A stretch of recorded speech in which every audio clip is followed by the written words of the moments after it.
reflected in that smile, the hedonistic view of enjoying everything, the good nature. That's what also produced the affair. She had never made that connection.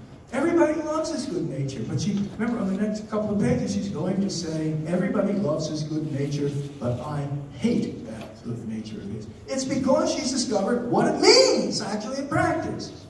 Right? She's not stupid. That's why the smile bothers her so much, you see? She suddenly realized it's not just an affair, it's connected with something really deep and important in it. Something she herself is like. And again, by the way, this is Tolstoy in the body. Now, it's that idiotic smile that's to blame for what all thoughts Stepan Arkadyevich. I hope you get the humor of a line like that, right? God, if only I hadn't smiled. Chapter 2, the beginning of chapter 2 is also very famous. I'm going to dwell on it because the themes in this too are very important for the whole book. Stepan Arkadyevich was a truthful man with himself. Now, I'm going to say you have to read this paragraph as one of those novelistic language paragraphs. That is, it's all in the third person, grammatically, but it's paraphrasing the character's way of thinking, the character's thoughts. So when it says Stepan Arkadyevich was a truthful man with himself, it means Stepan Arkadyevich said to himself, I'm a truthful man with myself. That's what it means, okay? And that's where the humor of this is going to come in, right? He says he's a truthful man. You stop and think, wait a minute, this is the guy who's just been caught in an affair. And of course, we're going to find out it wasn't one affair. It's just the one he happened to be caught with. He's had endless affairs, and he's going to go on and have endless more, right? But he says he's a truthful man with himself. Well, what does he mean by that? He was incapable of deceiving himself. Read this as, I'm incapable of deceiving myself, right? And persuading himself that he repented of his conduct. Okay, I'm truthful. I don't repent of this. I'm not going to lie the way other people do and say they're sorry. I know I'm not sorry. There's truthfulness for you. He could not, at this date, feel repentant that he, a handsome, woman-grown, susceptible man of 34, was not in love with his wife. Now, this is the point of view that he regards his wife. This is not Tolstoy describing the wife. This is how Stephen looks at his wife. The mother of 5 living and 2 dead children, and only a year younger than himself. Think about that for a moment. Okay. 5 living, and by the way, those odds, 5 out of 7 children surviving. This is a wealthy, aristocratic family. In the late 19th century would have been really good odds. Anybody who thinks that if we lived a natural life and got rid of all of modern technology, we'd be happier off, should remember that approximately half of you would have been dead in infancy without it. Okay? It really, the silliness of that kind of way of thinking without thinking, just infant mortality. About half of children in the best circumstances died before age 1. Okay? She's had 5 living and 2 dead children. He says, well, all she is the mother of 5 living and 2 dead children. Because for him, those 2 dead children are just 2 more pregnancies, 2 more sets of stretch marks, which has presumably made her body less attractive, right? And now you have to turn around and ask yourself, and what did those dead children mean to her? You're going to get a scene, by the way, where she remembers the funeral of one of her children, and it's heartbreaking, absolutely heartbreaking, right? But to Stephen, 2 dead children, right? 7 pregnancies. You know that well. She was attractive once, maybe, but after 7 pregnancies, that's how he sees those 2 dead children, right? and only a year younger than himself. Well, you know, when you're 21 and 20, that's okay, but listen, at our age, you know, he's 34, and she's already a worn-out 33. You know, I can make it with a 23-year-old, right? Easy, right? All he was sorry about was that he had not succeeded better in hiding it from his wife. I'm truthful. I'm not repentant. The only thing I'm sorry about is, okay? But he felt the seriousness of his position and was sorry for his wife, his children, himself. By the way, this is completely true. He is genuinely sorry for his wife. Okay?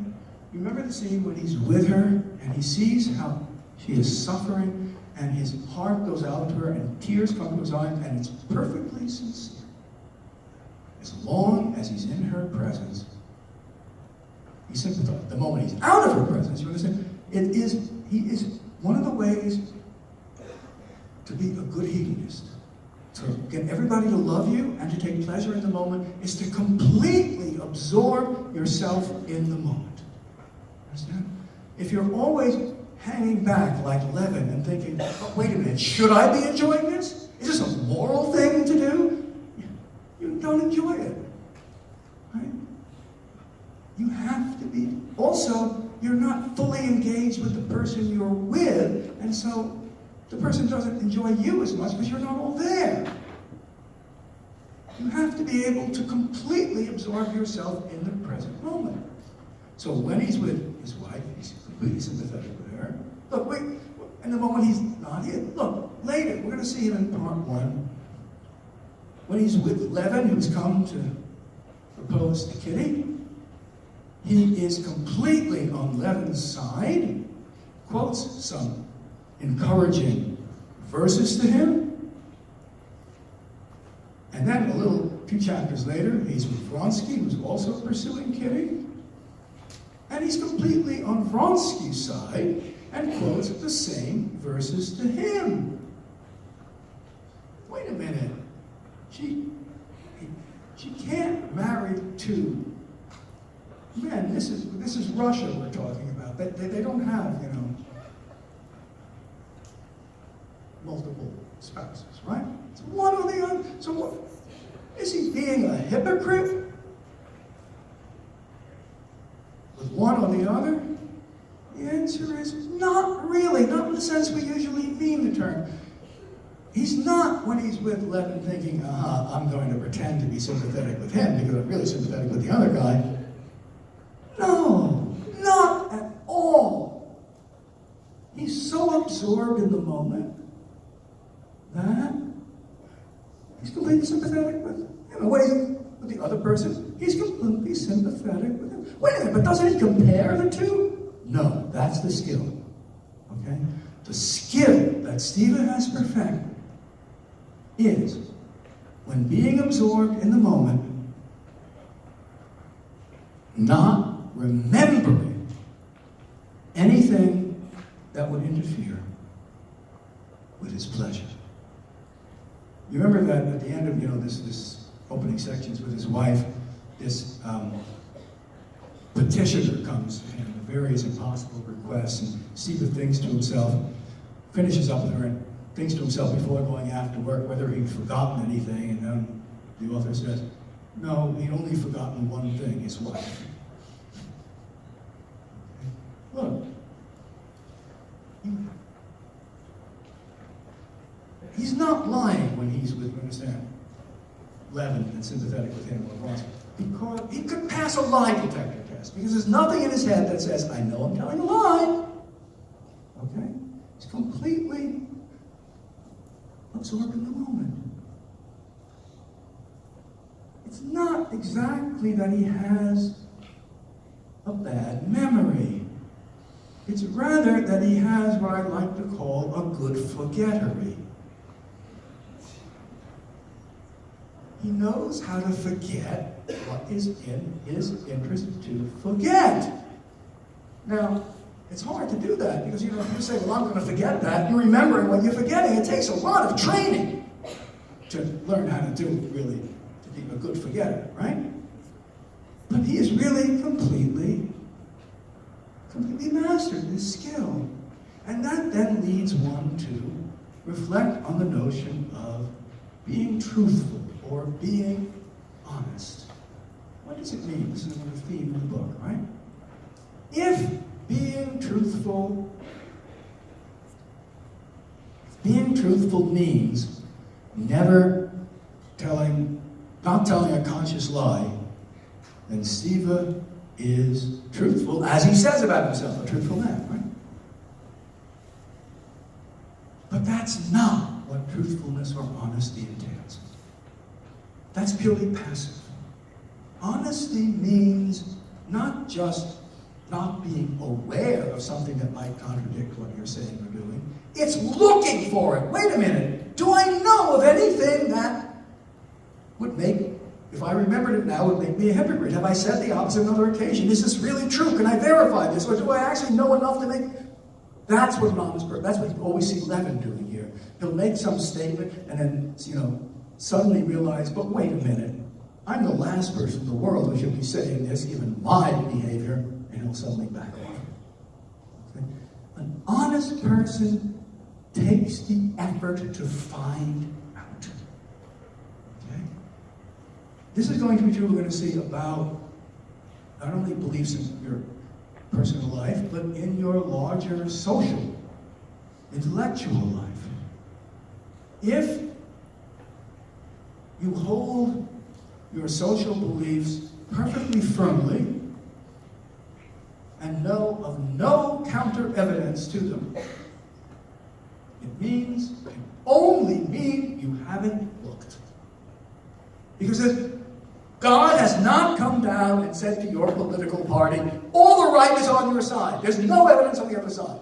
Unless you believe that's the case, you know that the truth is mixed. And that, well, maybe there's a balance here. It's not on my side or the other. There are arguments on the other side. Things have come. You won't know any of the arguments on the side or any of the evidence that contradicts yourself because you have the equivalent of a good forgetter. You've made sure not to look. Like the equivalent of Ivan, I think, in the other book, right?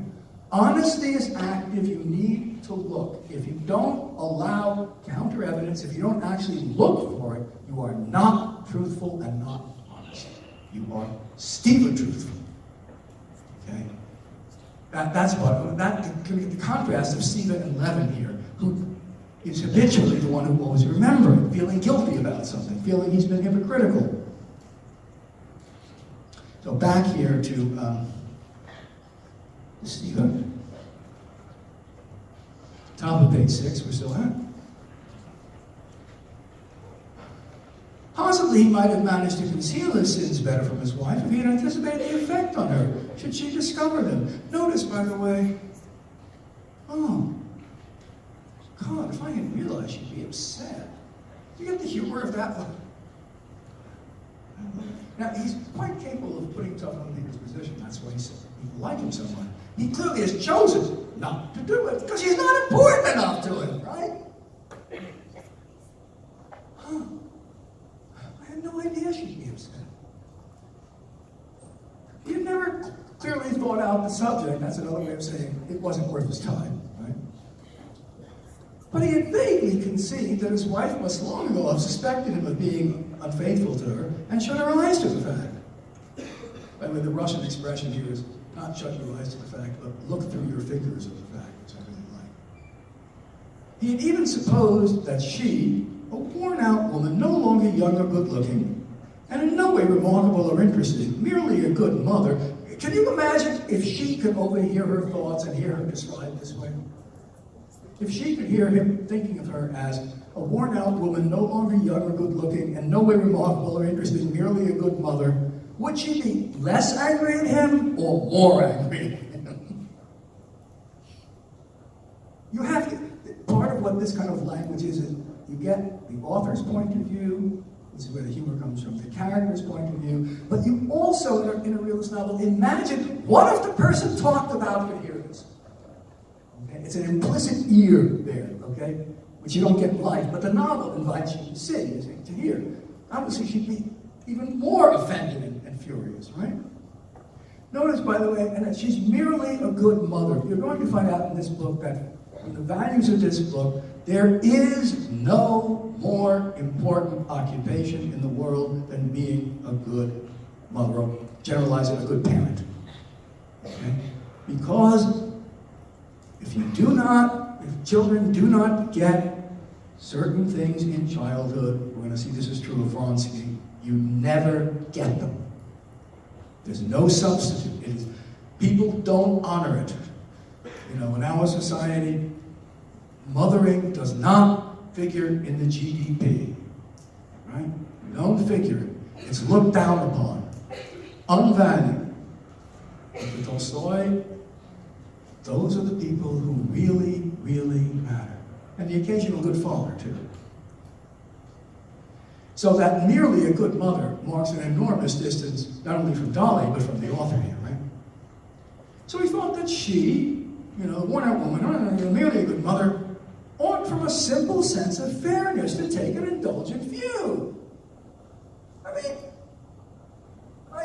of course I didn't know, but any rational person seeing the situation, seeing me, married to a worn-out woman, no longer good-looking, merely a good mother, only a year younger than myself, worn out, uninteresting, would of course take an indulgent view, be fully sympathetic with me for having affairs. Any rational person would see that, right?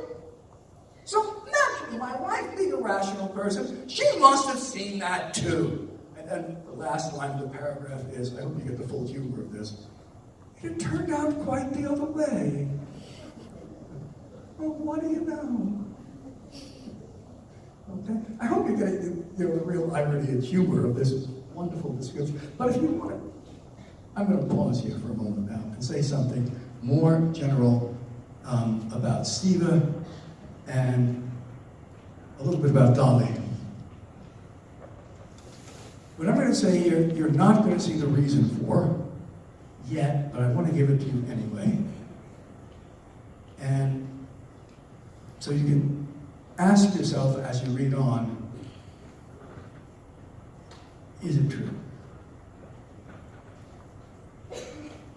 In this book, Tolstoy's model of what evil is Stiva. And you have to understand, not the worst evil, but the most evil. And you have to understand that Stiva does not have a malicious bone in his body. He never takes pleasure in lording it over anybody else, much less hurting them. And yet, most of the evil in the world comes from people or behavior like Stiva because the basic source of evil is not what you do, but what you forget to do. It is something closer to criminal negligence, not taking care of his children. Listen, he says, I never interfered with her in anything. I let her run the household and do whatever she wanted with the children. Well, that's one way of looking at it. Another way of looking at it is, you did nothing to help raise the children, right? Another way of looking at it. It's the absence. See, if you want it, that's why it's so important for Tolstoy, if he wants to make this point about negligence and forgetting, to create a hero who has no malice at all. Because then the harm that he does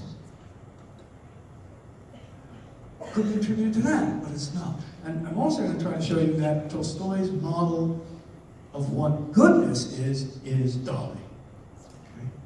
Remember that what counts most in life are the small things. The things nobody notices but make all the difference. That's what Dolly spends her life doing. Okay? That's another reason why being a good mother is so important and so little appreciated. I mean, about 5 or 6 years ago, when I was teaching this class, one of the students brought her mother to the class, and she came up and thanked me afterwards for these comments. But I had to tell her, it's not me speaking, it's a story, I'm just paraphrasing her, but she thanked me. It's the small things that matter. You're going to see, if you think of the world this way, you're going to think of good and evil and right and wrong differently. This is one step to understand, even beyond the Brothers Karamazov, where it's the small things in the sense of evil wishes that we do every moment. But here, it can be complete absence, not even wishes. Stephen doesn't wish evil. He just forgets. Conveniently. Taught himself to do it, but he forgets. You could look inside his head, you wouldn't see any meanness or malice or anything like that. Oh, it's awful, awful! He kept repeating to himself, and he could think of no way out. And how well things were going up till now, how well we got along. She was contented and happy in her, I emphasize, children. I never interfered with her in anything. I let her manage the children in the house just as she liked. You get the other way you can see this, right? It's true, it's bad, her having been a governess in our house. That's bad. There's something common, vulgar, not immoral, understand, but vulgar and bad taste. Making love to one's governess. But what a governess.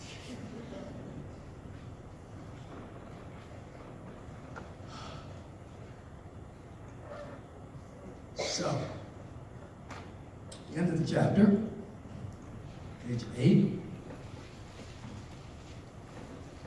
Although Stepanakert was completely in the wrong in regards to his wife, and was conscious of this himself, almost everyone in the house, even the nurse, Darya Alexander, the chief ally, was on his side. Go to her, make it up, etc., etc. Why are all the servants, including the women servants, including Darya Alexander's close friend and ally, the nurse, why is everybody on his side? If you understand that, you understand something about human organizations and institutions. Look. Imagine you're working for a corporation where there's a group of directors of the corporation, and one of them is busy doing something illegal. And you decide to tell everybody, hey, this guy, etc. And you're very surprised that they all hate you. Why? Because now they have to do something about it. When they didn't know, they didn't have to do anything about it. They weren't responsible. You're the one who is actually the one who caused them the trouble. You see what happens here? Dolly is the one who is disrupting the servant's life. Yeah, Stephen had the affair, but it's up to Dolly to put it right. It's her actions that are messing with the servant's life. So they're all on his side. You see how it works, right? Based on their basic self-interest. And if you get this, you'll understand organizational behavior a lot better.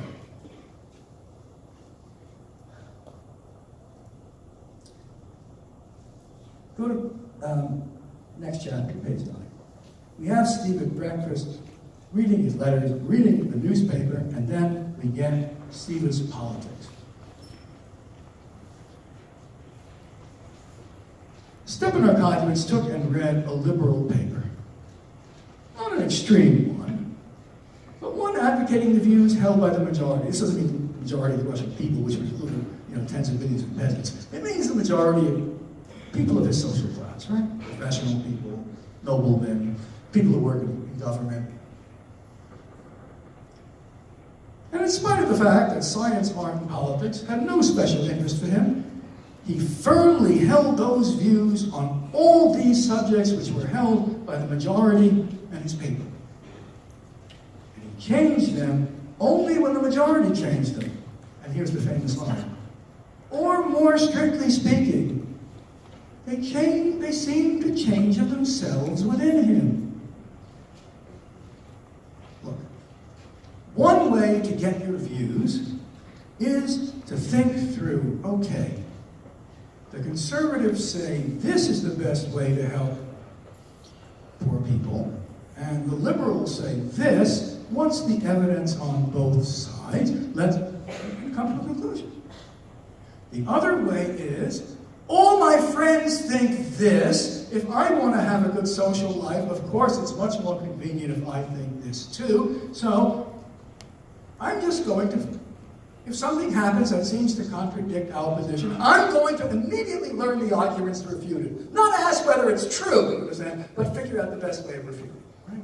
And then you'll always have the identical views of everybody else. You firmly share those views as true, held by the majority by his paper. But you understand, this means that you are completely dishonest in how you hold your views. You can have your views about how to help the poor, but you don't really give a damn about how to help the poor. You give a damn about having the right views in it. But if you really wanted to, you would ask whether, gee, is this the best way to help the poor?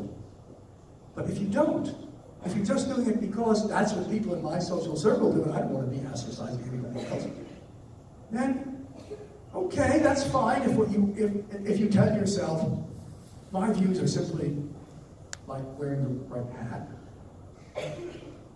But if you actually tell yourself you believe it, then you're just being not honest with yourself. You can't believe it because you haven't actually assessed it. Right? You can just believe you believe it, so to speak. Now, the idea of views changing within him, that comes something like this. Let me see if I can explain